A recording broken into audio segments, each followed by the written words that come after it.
to Keeping It Fresh. My next guest won a national championship with the Ohio State Buckeyes in 2002, and it was a fourth round NFL selection, playing for both Seattle and Detroit. Is now the co-founder of a Michigan-based cannabis company with his former teammate Calvin Johnson called Primitiv.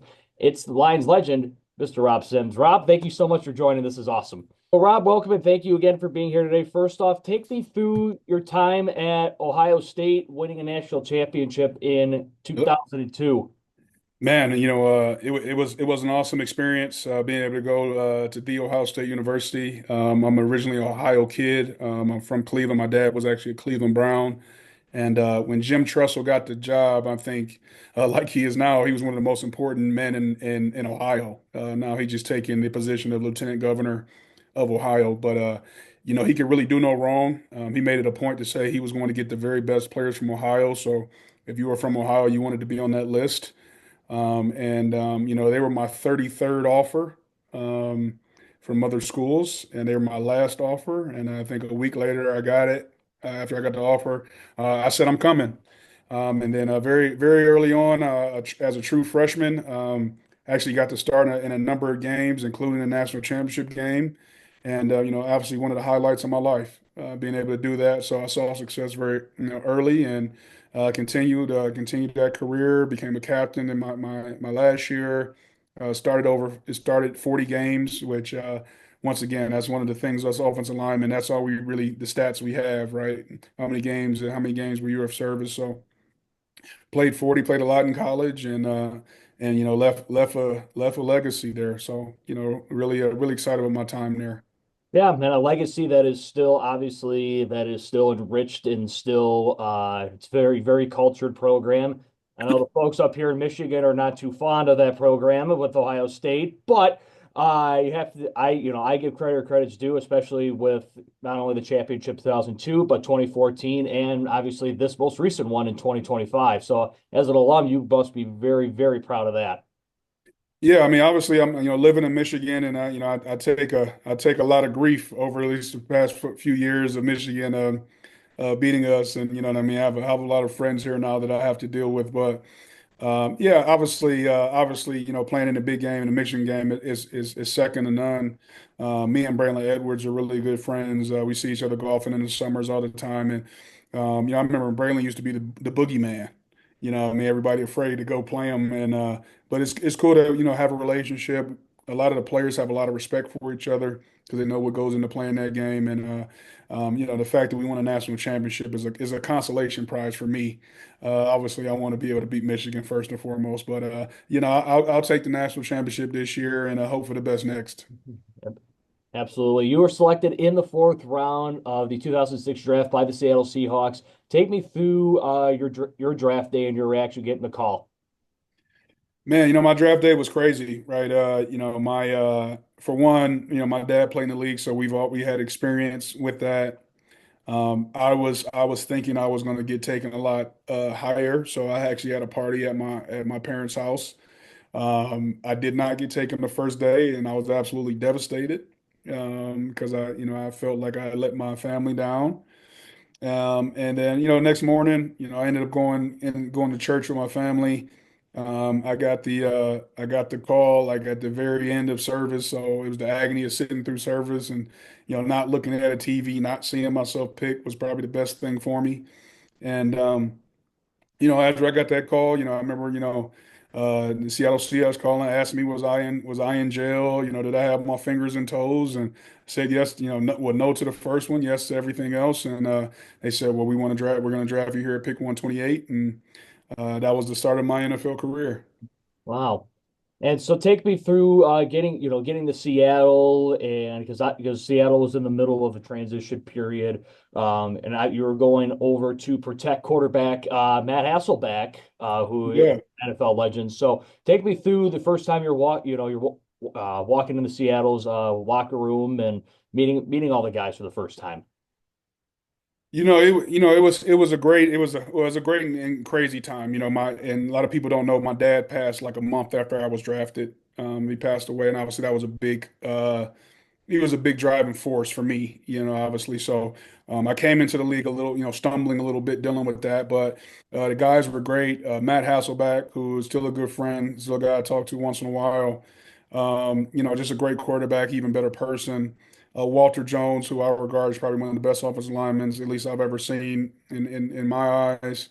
And then you had a cast of characters, right? Deion Branch, TJ Houshmandzadeh, TJ Duckett, who was, Michigan State guy here. So, you know what I mean? I made a lot, Lofa Tatupu, made a lot of great friends over the years in my Seattle days, spent 4 years there and played for Mike Holmgren and Jim Mora. And man, I had a great experience, my first 4 years in the league with Seattle for sure. Absolutely. And with that being Seattle, you had some early successful seasons, making the playoffs, winning a few postseason games. Then you come and sign with Detroit, who had lots of talent, a young Matthew Stafford, your business partner, Calvin Johnson, Javid Best, your former Seahawk teammates, and Nate Burleson, Will Heller, Jeff Backus, and Dominic Raiola on the line with you. Um, but the injury bug bit the team pretty hard that year in 2010, which must have been a roller coaster for you as a new member of that organization. So take me through that, the ups and downs of that season. Yeah, I mean, I think it was just tough. You know what I mean? I mean, Detroit, obviously, the reputation of Detroit was bad at the time, for players included, right? That was kind of the place players went to die at the time. But I think what's funny is like Seattle was almost like a farm team for Detroit, and me, Nate, coming over there, like you said, Will Heller, these are all guys I knew, so the locker room was familiar. You're getting in a locker room and you're seeing some of the best. You're seeing from a talent standpoint, man, you're seeing some of the best guys that ever do it. You're seeing Matthew Stafford, you're seeing Calvin Johnson, and like you're in the huddle with those guys, watching them like they're working out who they were in the NFL.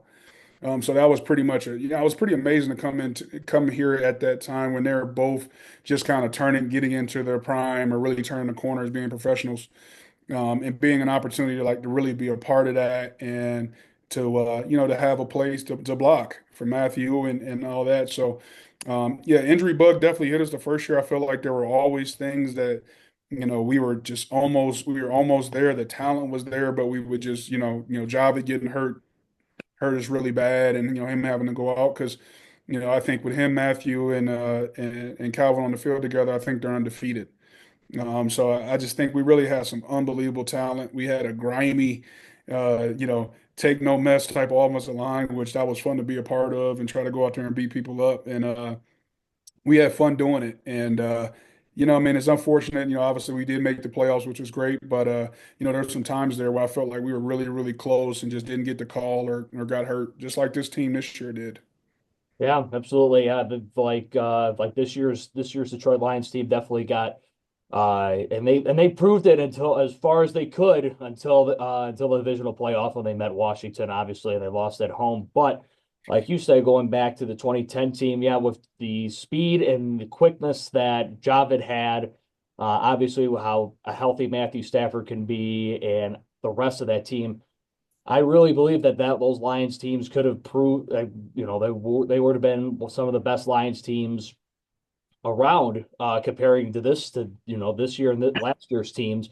But unfortunately, it's just it's hard to win in the NFL. Everyone knows that it's hard to win in the NFL. It's hard to win on the road in the NFL. And you guys did make the playoffs in 2011, playing New Orleans, in 2014, playing your former team in Seattle. Take me through those playoff seasons and the fun you had in both 2011 and 14, going on those playoff runs. Yeah, I believe the 14 one was the Dallas game. Um, Dallas game, that's right. 16 was the Seattle game. 16 Seattle, which I missed, unfortunately, because I've been great to go up there and play my old team. But the Dallas one obviously sucked in the way we ended up losing that game. I mean, that's the picking up the flag on a personal flag is not only the end of my season, but it was the end of my career. That's unbelievable. That's unbelievable, and you know it. You know it is, though. I know. Right, that's the way I kind of went out on that one. So it never ends the way you want to. You talk to most guys, man, it ends. You don't even realize it's ending when it happens. How does that get overturned? How does that get overturned? Hey, that's unbelievable. Congratulations. But it's just so crazy that like that's the example of you win that game. We were in position to win that game. You go to Seattle. We matched up really well with Seattle. Who knows what will happen? It's just so crazy to see how close you could have actually been, right? And very very close to how this team is. Like, they got past the first round with a bye, but just that second game is always a doozy. And unfortunately, we didn't get that done. Yeah, and I think that not only that 2014 Lions game in the playoffs, with the pass interference call getting picked up on Brandon Pettigrew, but the Cowboy game the season before the Lions went down when Dan Skipper was ineligible. It just seems like Detroit just has unfortunate luck when it comes to playing the Cowboys in Arlington. But uh, when the Lions played him in 2013 when with Stafford's fake spike, that was because I talked to another teammate of yours, Chris Durham. He had no idea that Matthew was going to spike it. I probably can get an idea that you had no idea he was going to jump over the line and score. He probably thought he was going to clock it. Yeah, I mean, if you go back to that play, I stood straight up, man. If I'd have known, I would have blocked him. I'd have tried to block somebody. But Matthew, he went rogue on that one. But like he's doing now, man, and that's why, I'm the first guy to get into a fight when people start a Matthew Stafford conversation, because I was on the field with the guy and I saw how special he really was and what he could do and knew he could be a Super Bowl quarterback. He proved that. And on top of that, right, you're seeing what he's doing now. Like, he just want to perform, and that's the thing about it. Like, it may not even be about the Super Bowls anymore. He just realizes, like, I'm better than most of the guys out here, and I'm going to continue to do it as long as I can. And that particular play, like, that was just a little taste of his genius. But you watching a magician out there to certain to it, so to speak. I'll say Yeah, that. yeah. I mean, he hit. I mean, he hit Chris Durham for a long pass on a go route. Then he hits Kelvin, which I thought he was in, but of course he was ruled down inside the one, and then they run. You guys all run up. You try and split. I mean, what was going through him? I mean, you obviously were like that. Everybody, not only on the field but in the stands, were thinking, okay, Matthew's going to clock it. We're going to have maybe a play or two to try and either run it in or throw a quick slant or something like that to score and take the lead. But like you said, it was Matthew being Matthew at that time. Matthew being Matthew, man. I'm thinking we spike the ball, and I'm getting my mind right to make sure I get my guy blocked on the next one because I know it's going to be a pass. Like I say, in the end of the day, they put the ball in his hands when we need to go win one. They've done that time and time again. But like I said, he had other plans, so I'm cool with it, man. I'm cool. Anything you want to do, man, just let me know where you want me, bro. And from that it came from one of the best mic'd up moments from a quarterback in NFL history because they had Matthew Mike during that game and him yelling clock it, clock it, clock it, him yelling for all of you guys to get down and get set. That's an NFL Films classic. So I am just all those games that you were a part of, they're still classic games that Lion fans just that they remember. That's fantastic that you were just be being a very crucial part of that because without you guys, nothing happens. Nothing happens, period. Yeah, I think on that mic'd up, I think he's calling for Riley Reef. Clock it, clock it, clock it, Riley! Riley! And I always laugh at that because Riley he was young. He didn't understand what was going on, trying to run off the field thought we were doing a field goal. So I laugh at that in the NFL films, but I laugh at the things that weren't caught him mic'd up as well, right? Because you know what I mean. I got my full of that just watching him go about his work. So one of the best. Awesome. So now, Rob, this is my favorite part. I've done this with every single guest that's ever appeared on my show. This is called Rapid Fire Seven. Just seven quick questions just to get to know you. So just to start off, your favorite go-to song before a game.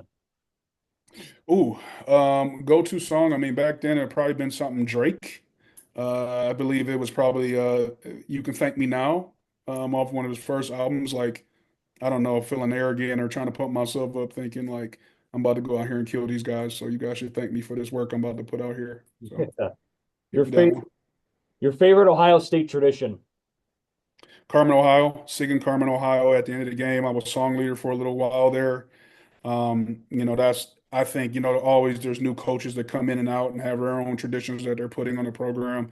That's one that was around since the Woody Hayes days, right? So it's a good one. Favorite post practice or post game meal? Post, Yeah, uh, favorite post game meal. geez, post game meal. I mean, it's something pretty fat. It'd probably be like a cheesesteak, a burger. I got onto a thing where I was like, come home and I would just cook a steak for myself. I would do that away games. I would have something thought out, ready to go, put it on my big green egg, sit down and just kind of watch SportsCenter eating my steak. That was my thing there for a while. Nice. Thing you love most about being in the state of Michigan now. I think I love about most is really seeing the Michigan players, getting to know some of those guys. I like the most because I have a very unique vantage point of what that game looks like, and the fact that I see what makes those guys tick too, right? And we're very similar people. In the end of the day, the players are. The schools are very different, but the players are very similar. Your favorite memory as a member of the Detroit Lions. Other than the snap, other than the one we just talked about, Matthew diving over the goal line, Monday Night Football, we played the Bears. That was the best, man. The energy was there. Michael Buffer introduced us. You know what I mean? Nate Burleson came out with pink gloves. We were both 5-0 undefeated, and we put a beating on them boys. So that's probably one of my best. All the Thanksgiving games are very special to me and my family. That list goes on and on. I got 5 years of great memories. That's fantastic. Your favorite place of vacation. Turks and Caicos. That's a very easy one. Turks and Caicos. Me and the wife spent some time there over the years. It's just beautiful. I mean, the water's beautiful.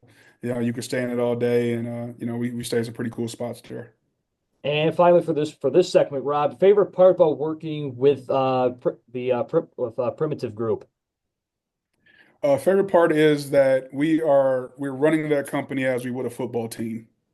So a lot of the principles that we brought from football, the stuff I watched Mike Holmgren or Jim Moore Jr. or Jim Schwartz or Jim Caldwell say and get 53 guys to go in one direction, we're throwing a lot of those concepts at our people in a whole different industry, and they remain true, just like they did with them. So with us, so that's the coolest thing about it, man. We've built a business, but built one kind of based on our kind of swagger and how we do things. That's awesome. We're going to get to that in just a second. So after the 2014 season, like we talked about, after the infamous picking up the flag in Dallas, after that season, you hung up the cleats. When did you know after that season, no matter what the outcome was, that it was that it was time to retire, and what went into that decision? I had I'm a very loyal person, and I had put a lot of loyalty and trust into my teammates. Dominic Raiola being one of those guys. Right? Me and him still really good friends. He was kind of shutting down, and he was going to be done. My knee was kind of not feeling up to par, and I always told myself I didn't want to hobble out of the game.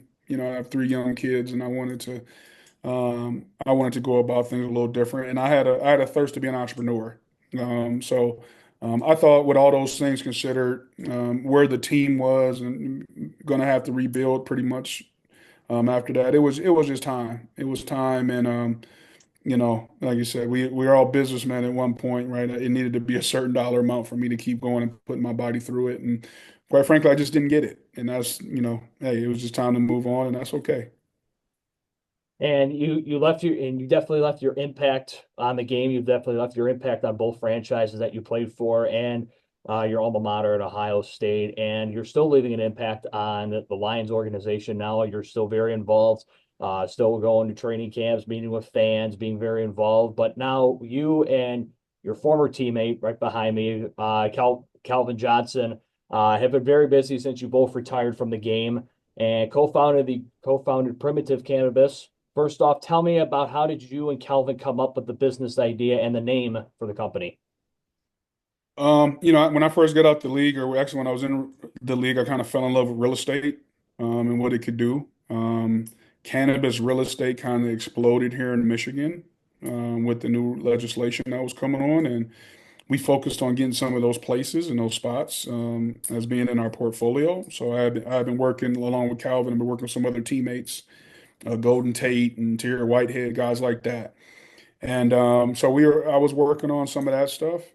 And as we kept pulling back the onion on what the industry was, realized that nobody are really experts, and that of course we had a special niche being here in Michigan with us playing. And really, at the time, like, really like, oh, we can do this. Not only got the real estate, but had got control of the actual business and the operation, and we built it from there. And the 60 people that work with us now as team members, I mean, they've come and really helped shape us to where we are today. And like I said, we've been at this for 8 years. Fan- And Fantastic. primitive primitive comes from, if you look at the plant, it comes from a more simple time, right? And medicine in general, medicine in general has evolved over time. And cannabis is one of those things that, yes, there's involved, but it came from a very simple time. It was put here for us to help us as medicine and give us relief from certain things. It came from a more primitive time, so that's where the name came from. Yeah, and there's a lot of different cannabis companies just around the state of Michigan. But your company has a different approach to it. Tell me what separates Primitive from everyone else, and how's it better? Because I know that you guys have teamed up with the University of Harvard for research for your company. Yeah, I mean, I think the one thing that we've done a good job of is we just stayed authentic to who we are. And I mean, myself and Calvin have just stayed authentic to, what you're seeing is how as a company that came from us. The name came from us, right? The operation came from us. How we manage our people, all that came from us, right? Or not that we didn't have help, but like our swagger is on it. And I think um, that's why I think when I say why is it better, that's why I think that, right? Because the fans, the customers, they're getting like this is what they built. They're not getting something somebody else built that we're putting our name on, right? And we just have a great we have a great love for what we do, and we work at it every day. Some people think we're on beaches hanging out and just enjoying the rest of our lives. No, we're in the trenches like we always have been, with our team, and just trying to get to the best level. And we always say, not only do we cultivate plants, we cultivate people. So our products are one thing, but I think the authentic way we go about our business is the other. Okay. And you have two different locations, one in Niles, Michigan, and one in Boston, Massachusetts. Mhm. How can people find your products, and what products does Primitive offer? Yeah, so I mean, if you go to our dispensary in Niles or Massachusetts, I mean, it will look like a regular dispensary, with all kind of different brands and products, flower, vapes, edibles, down the line. And those, an interesting story about the Boston store. We partner with another teammate, Gosler Sherrillis, that people don't really know, but Gos was a first round draft pick, here in Michigan back in, I don't know, 2013, 12, something like that. And the cool thing about that, right, is that we've continued to keep it in the family, keep it with other athletes, and he's built a beautiful store up there, that bears our name, which is great. And yeah, for us, we're trying to focus on putting our best foot forward, with those two locations. And also with that, we've built Perimeter Performance, which is our CBD, part of the business. We do most of that stuff on e-commerce, even though we do have those in some rehab clinics around Michigan. They're starting to turn up in there. And the best thing that we do is we make a topical rub that we feel like is second to none. That one is currently we're the performance partner of the Detroit Tigers, and that topic was actually in the clubhouse. So when they went on that run last year, we had a little something to do with it. No, I'm just playing, but we just at least we gave them a little bit of relief. Hopefully kept those guys on the field, and yeah, man, we got an opportunity here with Ford Field, and we're just like I said, we've put ourselves in a position for as the stigma keeps changing, as people's attitudes keep changing, and we built the company and the brand in a place where it can go anywhere, right? And our kids can wear this hat, right? You know what I mean? And we focused on doing things like that. So that's kind of where we are now. Well, that's fantastic, and hopefully you guys can keep helping out the Tigers and get another run with them as they're in spring ball right now. They're in training or they're at spring training right now. So and so finally, Mr. Sims, this is your chance to plug anything that you have going on that the company has going on, or promote anything for Primitiv, or give shout outs. The floor is yours right now. Oh, well, I appreciate that. I mean, to our team members, everybody who makes up Primitive, man, I appreciate you guys. Thank you for the dedication. To our executive team, Robin, Craig, Jared, Calvin. Obviously, we just thank you guys so much for your sacrifice and what you put forward. Calvin for being who he is, probably doesn't get enough of that enough. You know what I mean? He is the guy. And I'm fortunate now to have played with him for 5 years. I've worked with him for 8. So I feel like I'm really the fortunate one is that I've got to be with a Hall of Famer every single day for the past, over 10 years, right? So, him putting up with me, him putting up with what I got going, I appreciate that, and we'll see, when it's all written, what it looks like, man. But just really fortunate to met him and continued our work.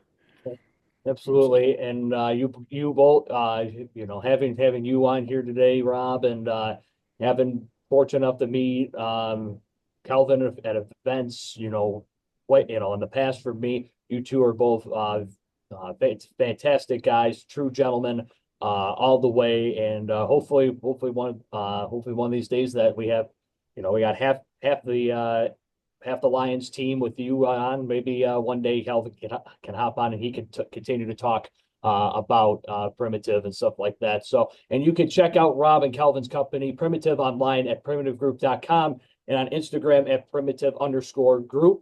Both are linked in the description. The one and only Mr. Rob Sims. Thank you so much for your time, hopping on with me and keeping it fresh with me as always.